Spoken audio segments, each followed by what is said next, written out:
torta que siempre va creciendo 20 años seguidos de 4%. ¿Saben qué bien estaríamos nosotros con 20 años seguidos de 4%? No el 10%. No queremos ser el tigre sudamericano, el puma sudamericano. Crecer algo tan modesto como un 3-4%. El tema es hacerlo muchos años seguidos. Nos cambiaría la cabeza directamente por lo tranquilo que estaríamos de hacer una economía que funcione así. Obviamente que para eso necesito de gestores de política económica que puedan instrumentar lo necesario para poder llegar a ese objetivo que es el crecimiento continuo y que nos va a permitir lograr lo que uno busca por detrás, si es alguien de bien en un sector público, y es mejorar el nivel de vida de aquellos a los cuales sirven, que es la población de esa economía. Ahí estamos en lo normativo. Bueno, entonces voy a tener distintos instrumentos. Los instrumentos los vamos a ver con detalle, quizás no en esta presentación, pero sí más adelante. La llamada política monetaria. Alguno me escribió de la política monetaria y yo tenía como observación. La política monetaria para resolver el problema de los alquileres no va a andar, pero alguno no puso, les anticipo que no andaría. La política cambiaria, lo que es la política fiscal, la llamada política de ingresos, ese tema de redistribuir ingresos, etcétera. Tengo distintas políticas, la política comercial en sí, los acuerdos internacionales que podamos realizar con otros países, o nuestra política arancelaria. Entonces voy a tener muchas políticas para englobarlas como políticas en sí, política de empleo, alguien podría hablar, etcétera. Voy a tener muchos instrumentos que voy a poder utilizar para tratar de conseguir distintos objetivos. Y lo básico, y esto está sacado de una regla que es conocida en cualquier curso de política económica, y es el hecho de que si quiero lograr N objetivos de política económica, requiero de utilizar al menos N instrumentos. Fíjense, nada más que no quiero cargarlos de mi subjetividad, que hoy parecería, o muchas veces en Argentina, todo parece estar en una sola cosa, que es el único objetivo. Ahora aparece la inflación. Entonces empezamos a luchar contra la inflación y empezamos a ver qué instrumento utilizar, y quizás usamos muchos instrumentos a la vez y no lo podemos lograr, porque quizás usamos instrumentos cerrados para solucionar un problema, y eso muchas veces tiene que ver con un diagnóstico equivocado del porqué del problema. Si soy monetarista o ultraliberal para ubicarlos más, y pienso que solamente es la emisión, y por eso tengo inflación, y me van a decir, la inflación es un problema monetario. No es solamente un problema monetario. Argentina tenía problemas en el año 2006 por presión de demanda, porque no había capacidad de poder responder a la demanda de bienes de los argentinos que estaban tan bien en el año 2016 y no había posibilidad de producir más cemento para abastecer a lo que era requerido en Argentina. Entonces, ¿ahí qué genero? Inflación por presión de demanda. Si la inflación es por presión de demanda, voy a tener que usar instrumentos diferentes a que si es por presión de costos. Ejemplo, sindicatos, etcétera, que siempre lleven hacia aumento de los costos laborales, las tasas de interés, etcétera, que generen costos y que todo aumente por aumento de costos. Son dos situaciones totalmente diferentes, y totalmente diferentes a si la inflación es por emisión. Y van a ver que hay distintas causas para un mismo problema que es la inflación. Si me caso con una sola postura, todas mis soluciones tienen que ver con cortar la creación de dinero, y ahí soy Sanderis, que calculo que ninguno sabe quién es Sanderis. A ver, si saben quién es Sanderis, ya tienen un punto para el parcial. No, pero... Si les doy tiempo a googlearlo, me lo van a encontrar. El presidente del Banco Central en tiempo de Macri. Como el problema de la subida del dólar era porque los argentinos tenían muchos pesos en las manos para irse al dólar, lo que hizo subir las tasas de interés en el Banco Central hasta el 82% nominal anual. Después de eso no se pueden quejar que la economía haya entrado en una profunda recesión.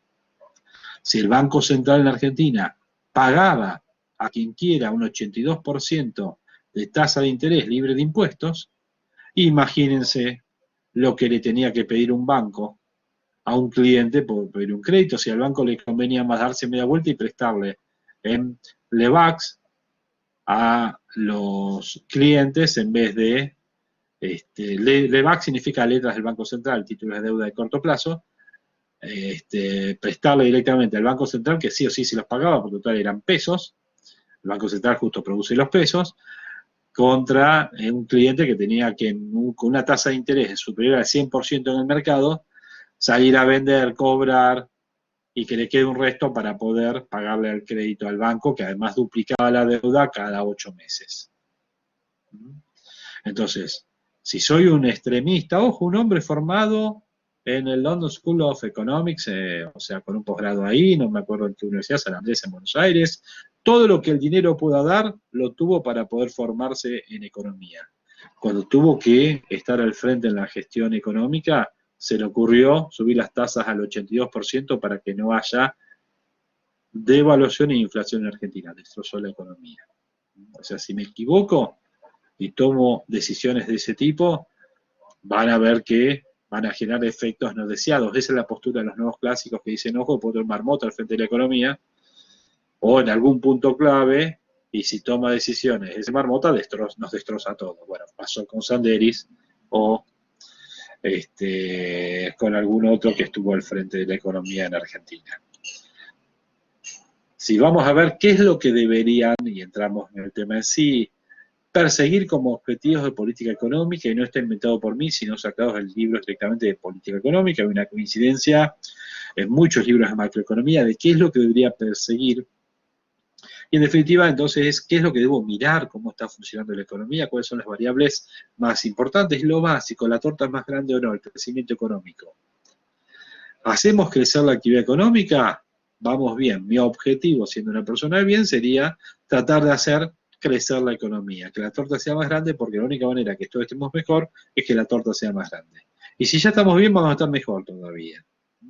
Entonces, el crecimiento económico sería como el objetivo 1, que digo, sin esto se nos complica. Es más, ahí ya viene un problema de nombre. Van a ver que este año se va a estar hablando de que Argentina va a crecer entre el 5 y el 5,5%. Quizás el 6%, con suerte crezcamos el 7%. Y va a ser seguramente algo que va a suceder si no tenemos que cerrar la economía y todas esas cosas. Supongamos que ese es el mejor escenario que se da, crecemos el 7%. Me lo van a vender con un cartelito grande, a ver si se sienten mejor, vieron que crecimos, perfecto. Y ahí yo les voy a decir, la realidad es que la actividad económica aumentó un 7% respecto al año pasado. Ahí interanualmente, les anticipo, lo van a ver después de terminar este curso, que termine este curso, para abril o mayo se van a encontrar con informaciones respecto a que la actividad está creciendo un 20%. Y van a decir, la miércoles, no es que somos China, somos 2 veces China. Estamos creciendo al 20% interanual. Y la pregunta sería, ¿qué pasa si ustedes están en un 10º piso, bajan hasta la planta baja y después suben 7 pisos? Y profe, el año que pasó, si es interanual, el año que pasó en pandemia, o sea, no hay que considerarlo como para medir algo, Sí, se lo cualquier considera. cosa. Y cuando digas interanual, te voy a decir, ¿sabes que este 10% o 12% es la caída de la actividad económica total de Argentina de todo el año 2020? Pero en el en el segundo trimestre del año 2020, acordate que estamos todos encerrados, se podía ir nada más que al mercado, estábamos por Zoom dando clases, todavía no teníamos esta plataforma, pero estaban los IFE y todo eso funcionando, pero pagando una cuota como se podía y todas esas cosas. Estoy ubicándolos en abril del año pasado. Primera vez en nuestras vidas que experimentamos esto. ¿Saben cuánto cayó la actividad en un momento? Más del 30%. Entonces, estar recuperando un 20% significa que todavía no recuperaste un 10%. Y además, es un tema matemático, no es lo mismo que yo baje. Acá lo puse como el igual. Pero si yo digo, tengo 100 y bajé un 30%, me fui a 70. Ahora, si digo, subo un 30% más, no vuelvo a 100. Porque es el 30% de 70. O sea que voy a subir a 91. el tema con los cuales podemos complicar con los números. Si yo les digo interanual, voy a estar comparando entre tal fecha del año pasado y todo lo que ocurrió hasta tal fecha de este año. Total, la actividad es un flujo. ¿Me siguen? Ahora, si yo un año decrezco un 10 y el otro año recupero un 10, no voy a estar en la situación original. ¿Sí? Si son pisos por escalera o ascensor, sí. Pero si es actividad económica o es un número, piensen que como dije recién, de 100, que sea el número de la actividad, el indicador bajó a 70. Y te digo, perdiste un 30%. Sí, es verdad, de 100 bajé a 70, perdí un 30%. El otro año recupero un 30%, o sea que sería desde donde medí 70 hasta la nueva medición un año después. Voy a encontrar que ese flujo subió un 30% respecto a los 70, pero me dejó 91 si lo tomo con la situación base del valor de 100. O sea que todavía estoy un 9% abajo respecto a la situación cuando valía 10, cuando valía 100. ¿Se entendió el razonamiento? Igual está grabado, así que lo van a poder escuchar otra vez. Y ahora, volviendo al ciclo que vimos antes, que uno decrezca en la actividad significa que tuviste la caída de actividad. Y ahora te vas a recuperar. Solamente vas a crecer si en serio estás expandiéndote respecto a la situación original. Si somos realmente técnicamente puros, solamente creces cuando desplazas para llevarlo a micro tu frontera de posibilidades de producción. Imagínense, y este gráfico micro lo vieron todos, que ustedes tenían la frontera de posibilidades de producción, lo vieron en microeconomía, ¿no? La frontera de posibilidades de producción. Sí. Su actividad económica se cayó, ustedes se fueron de esta frontera a esta frontera, se perdió actividad, todo se fue para abajo, todo. Y ahora, ¿cuándo van a crecer? Cuando vuelven a estar moviendo la curvita hacia afuera, nada más hasta llegar acá. Hasta acá lo único que hicimos es recuperar actividad económica. Solamente voy a crecer cuando la frontera se desplaza hacia afuera. Ya sea porque tengan más factores, porque tengan mejor tecnología, por los hechos por los cuales se puede crecer hacia adelante, hacia afuera, ¿no? Pero cuando a nosotros nos digan, estamos creciendo nuevamente, en el vulgo va a ser real y la actividad está expandiéndose. Ahora, que se expanda la actividad significa que estamos recuperando, si vamos a la materia, a la macroeconomía, estamos recuperando actividad de aquella que hemos perdido por la pandemia o lo que sea. Si yo les dijera, la pandemia recrudeció una situación que ya estaba experimentándose desde mayo del año 2018. O sea que nosotros tenemos actividad perdida del año 2018, el año 2019 y además el año 2020. O sea que por más que recuperáramos el 100, que sería la medida del 2020, igual todavía tenés que irte un 4 o 5% más arriba de eso para recién equiparar la actividad que perdimos. Acuérdense que el año 2018, no sé si se acuerdan que eran muy chiquititos, era cuando de golpe teníamos el dólar a 15, después se fue a 20, después se fue a tanto y después se fue a tanto. Entonces, tuvimos movimientos que fueron importantes, ¿sí? ¿Alguna pregunta? El 2019 no tuvimos la suba de 45 a 60, lo digo antes que alguno me pregunte. Tuvimos una suba, cuando Alberto dijo 60 me parece que es un buen número, ahí se fue a 60 y listo. Pero la verdad es que el gran lío había sido en el 2018, a pesar de que en enero del 2018 no había lugar para irse de vacaciones, ni siquiera en el exterior, lleno de argentinos. Si uno iba a Uruguay estaba lleno de argentinos, la costa argentina estaba llena, los pasajes hacia otros lugares también. Los argentinos parecían que eran los dueños del mundo.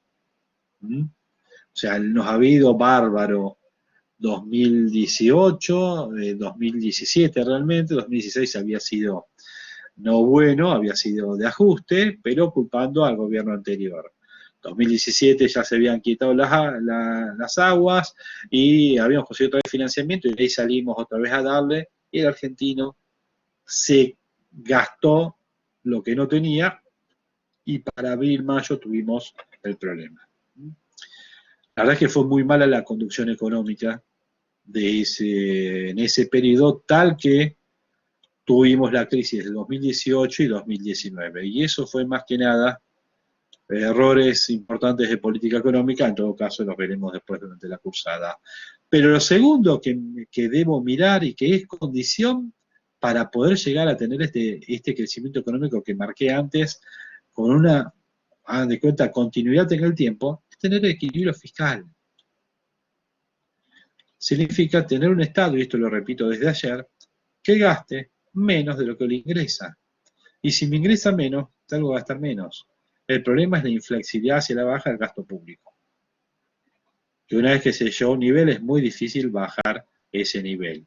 Ya sea porque si doy plata a alguien y no doy plata me va a marchar, y entonces como no quiero la marcha le tiro otra vez dinero, ya sea porque si empleo a un empleado público no lo puedo despedir porque tiene un estatuto que hace que no lo pueda despedir, salvo personal político, y así me voy encontrando con las dificultades de hacer que el sector público se ajuste. Lamentablemente, si la torta es más chica, debería ajustarse. Lamentablemente, nosotros tenemos siempre la idea de que de última me endeudo y lo financio, y así estamos con los problemas de deuda que nos acarrean problemas desde hace décadas. Realmente nuestro primer default importante, no quiero maquinar si me estoy olvidando de otros, pero es en 1835. Otro histórico muy grande desde 1890, o sea que Argentina tiene historia de default desde su creación en adelante. Además del equilibrio fiscal, ojo, que es un tema que quizás lo plantee rápido porque sé que todos estos temas después los vamos a ver con detalle. El equilibrio fiscal es algo importante. Sé que para un político es difícil hacerlo, pero sería lo aconsejable. El equilibrio en las cuentas externas, pero no poniendo cepos e impidiendo, sino fortaleciendo las exportaciones. Argentina hoy debe ser, salvo que obviamente debe haber algo que uno no sabe, creo que somos el único país, salvo que no esté enterado de otro, o mi cabeza no me dé para acordarme, que está poniéndole el nivel de impuestos que le estamos poniendo a nuestras exportaciones. No podemos grabar sobre el bruto de facturación en un 30% un producto que exportamos. Lo saco de mercado más una commodity.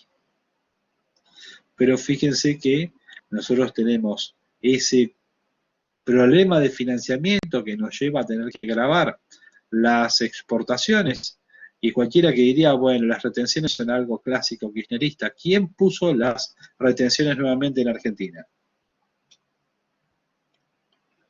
Pero nuevamente quiero decir en los últimos 3 años.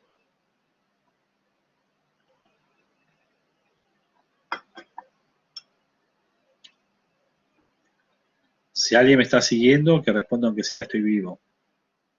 No sé, Macri. Alberto, profe. Macri, cuando perdió en las PASO, colocó en retención de exportaciones incluso a la exportación de servicios. O sea que si yo le vendo un servicio a alguien del exterior, debo pagar, creo que ahora lo eliminó justamente Alberto, no quiero macañar, pero era el 4 o 5% del bruto de facturación al exterior. Y ya con el simple hecho también de que cuando te pagan, te hacen una transferencia bancaria y te lo toman al dólar oficial, ya te sacaron el 50% de tu poder adquisitivo con la acreditación al dólar oficial, además que pagues impuestos por el ingreso de ese dinero. O sea que no dan ganas de trabajar para el exterior. O tenés que trabajar para el exterior como decir, diciéndole a alguien de otro lugar, ¿cómo haces para pagarme en Argentina? Tengo gente conocida, bueno, me paguen ellos y yo trabajo para vos en tal lugar. Si no, no lo puedo hacer, o me tenés que pagar el doble.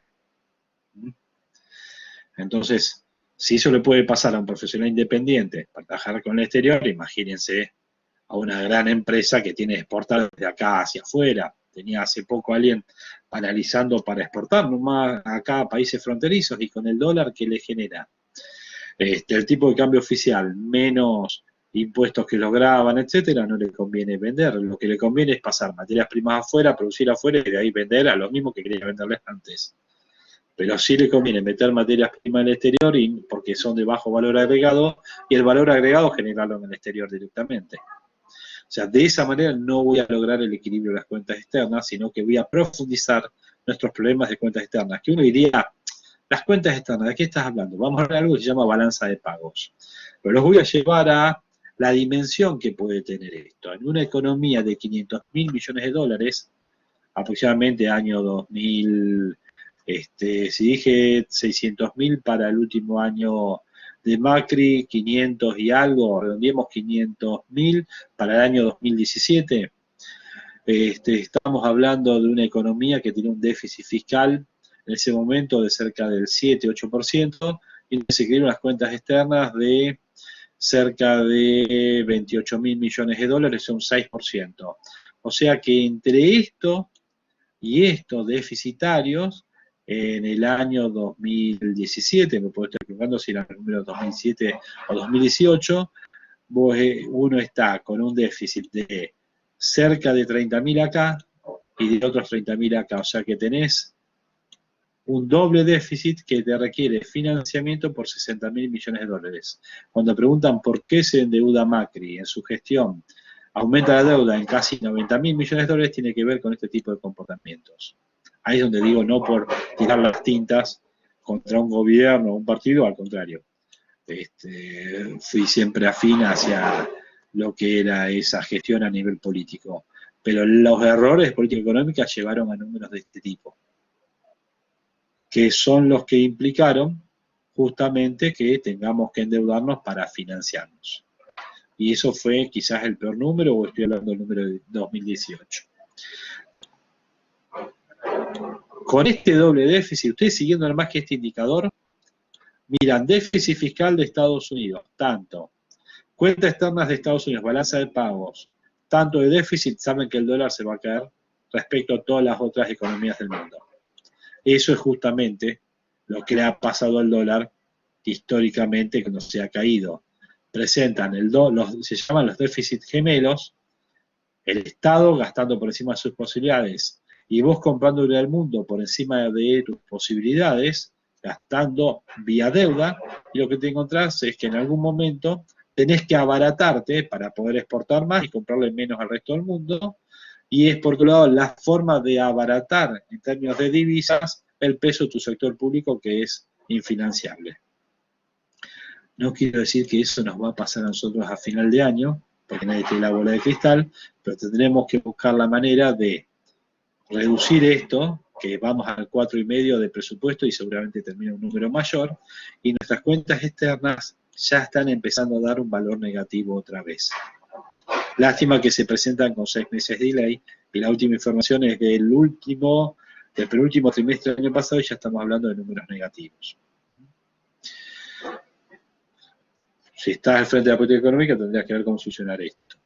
La inflación reducida, hasta acá me dirían, che, pero esto a nivel individual me afecta mucho y esto me doy cuenta que me afecta, estos dos casi que no me golpean, es más, dejarme irme de vacaciones afuera, comprarme el iPad, hacer todo, y además soy empleado público, no es cretino decir que me tienen que bajar el sueldo. Una cosa es lo que hay que hacer, otra cosa es si es fácil hacerlo. Que te agarren en un municipio, no sé, en una comuna cercana a Rosario, la FESTRAN, o sea, la Federación de todos los empleados municipales, como le pasó, me acuerdo, cuando asumió el intendente de Galvez en la gestión del año 2016, ya sería, y decidió recortar empleados, sueldos, etcétera. Le paralizaron el municipio. Es fácil para alguien incluso en una comunicación como esta, ni siquiera les dio la cara, decirles, y acá hay que bajar el gasto, hay que hacer esto y lo otro. Después en la práctica hay que hacerlo, sin que, por ejemplo, te haga comerte un paro de 100 días de los empleados municipales, con manifestaciones todo frente al municipio. La reta aquí en Buenos Aires, nada más reducir la recolección de basura los días domingos y feriados para no pagar tanto, y ya parece que es el peor de los liberales que quiere destrozar a lo que es el municipio de Buenos Aires. Ya tiene planteos de camioneros, de todos, para hacer marchas, manifestaciones, no seguir más recolectar la basura, todo, porque quiere cortar donde más gasta, que es en los fines de semana, bajar la frecuencia y por otro lado las horas extras que correspondería a trabajar los días feriados. Inflación reducida, de esto ya he hablado bastante. La inflación ahí sí me golpea mucho más al común de la gente, que quizás, vuelvo a repetir, hasta esto lo ven bien, dicen, che, pará, ¿por qué equilibrio fiscal? Nos endeudamos, listo. El propio ministro de Economía fue durante febrero en una entrevista,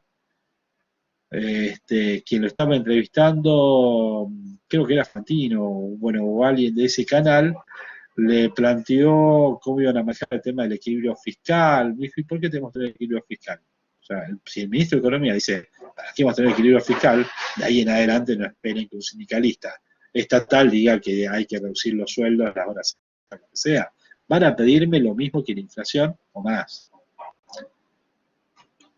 Entonces, la inflación reducida nos golpea a todos. Esto no me golpea, al contrario, si lo equilibran, van así a golpear, por lo tanto, es más fácil a nivel político decir, sigamos para arriba con esto. Por lo menos en el año electoral. Lástima que cada 2 años hay año electoral, lo cual complica la vida. Y las cuentas externas, vuelvo a repetir, que no voy a poder traer más productos del exterior, no voy a poder hacer esto y lo otro. Bueno, resulta que entonces veo como subsidio a quienes tienen poder adquisitivo para viajar en avión, consumir en el exterior, hacer esto y lo otro con su tarjeta de crédito, pero el costo, que lo vemos nosotros como argentinos generalmente, el de la inflación vinculada a todo esto cuando no está bien manejado, va a afectar a todos, sobre todo a quienes menos tienen. Es como si ahora, porque ya lo leí, se va a generalizar un subsidio de desempleo. ¿Saben cuánto es el subsidio de desempleo? Que seguramente sea activo si nos tienen que cerrar en abril. No, profe. 10.000 pesos. 10.000 pesos son, ¿no? 10.000 pesos, sí. ¿Qué puede hacer una persona o grupo familiar con 10.000 pesos? Nada, muy poco. Y comprarse un par de Cuanto mayor sea la zapatillas. inflación, Sí. no es un par de, depende de la marca, no es un par de zapatillas. Si estamos hablando en términos de Coca-Cola, no llegan a ser, sí, son 60, 70 Coca-Colas. Y si es en un kiosco, son 50 botellas de Coca-Cola, de 2 litros. Para llevártelo a lo que es en poder adquisitivo, no existe. Para darles una idea, ¿por qué digo esto? Porque un jubilado cobra 17, ahora lo han subido a 20. En términos de Coca-Cola, ya que lo tomé como referencia, son 40 compradas en un kiosco. Piensen que el jubilado en el peor momento, año 2001, cobraba $160, que eran 160 Coca-Colas. El jubilado está a un cuarto de poder adquisitivo de lo que tenía en el año 2001, que estaban destruidos. Y no tenían movilidad jubilatoria y lo quería matar a Menem porque nunca les había actualizado la jubilación y cobraban pobres 160 pesos o dólares. Hoy el jubilado, en términos de poder adquisitivo, gana un cuarto que eso. Y el jubilado estaría cobrando el doble, si cobra 20, que los 10.000 quedarían por un subsidio de desempleo. Y cuanto más sea la inflación y el Estado no tenga fondos, o el emitir para poder realizar eso, imagínense que cada IFE que se pagó fueron cerca de 80.000 millones de pesos, o sea que cada vez que salgo a emitir para pagar un gasto que es un paliativo, termina hasta sirviéndole menos a la gente cualquier actualización que le doy, porque el aumento de los precios termina siendo superior. Más allá de la medición que se hace sobre precios cuidados, todo, y no el producto que efectivamente está en góndola. Y con la inflación y la falta de actividad que se vincula con ella, porque con la inflación hay falta de actividad, aparece algo más también, que va a ser el desempleo. Aunque se dice que en Argentina, o sea, mejor dicho, se dice que hay un trade-off entre inflación y desempleo, y yo voy a presentar la curva de Phillips. Tengo un trabajo por algún lugar de Broda, no sé si lo conocen a Broda, Miguel Broda, ya de hace muchos años, presentado en una reunión de la Asociación Argentina de Economía Política, que planteaba cómo en Argentina parecía que la relación normal de trade-off entre inflación y desempleo, que es, discúlpenme el gráfico que voy a hacer, de esta manera, o sea, a más inflación, menos desempleo, y cuanto más, menos inflación, más desempleo. Y dan de cuenta que Estados Unidos trata de estar acá. 4% de desempleo es lo que se llama su tasa natural, y máximo, como les dije ayer, 2% de inflación, si es posible están en 1, y ahí están en la situación donde tratan de mantenerse, ¿no? Un desempleo que sea el natural nada más, la gente que se muda, que recién entra al mercado laboral, la empresa que quiebra porque quiebra, y bueno, y la gente queda desempleada, etcétera. Y una inflación mesurada, 2% o incluso menos. Bárbaro. Lo que se dice que Argentina parece tener una curva de este tipo, que a más inflación va aumentando cada vez más el desempleo. Es debatible o no. La realidad es que podemos ver bien la curva de Phillips. Lo que digo es, imagínense con mucha inflación, poca inversión, otra vez vuelvo al tema de la inversión, imposibilidad de consumo, la verdad es que la gente va a poder comprar menos porque su poder adquisitivo es menor. Resultado, abunda el desempleo. Abunda el desempleo porque se me complica contratar a alguien, pero no sé para qué tenerlo. Al mismo tiempo, esa persona que es contratado quiere cobrar al ritmo de la inflación, cosa que se me hace imposible si tengo una empresa en recesión. Resultado, termino no empleando a la gente, ya sea porque la desempleo, porque no la incorporo, o porque cierro la empresa y termina la gente desempleada. Entonces, lo que debo observar es que a nivel social, estos son los que más golpean, estos últimos dos quizás. Si la Argentina crece o no crece, si a mí no me va bien, la verdad es que no lo palpo. Me pueden decir a todo el mundo, yo digo, en la década de los 90 me fue perfecto. Y a otro quizás le fue opuesto a eso.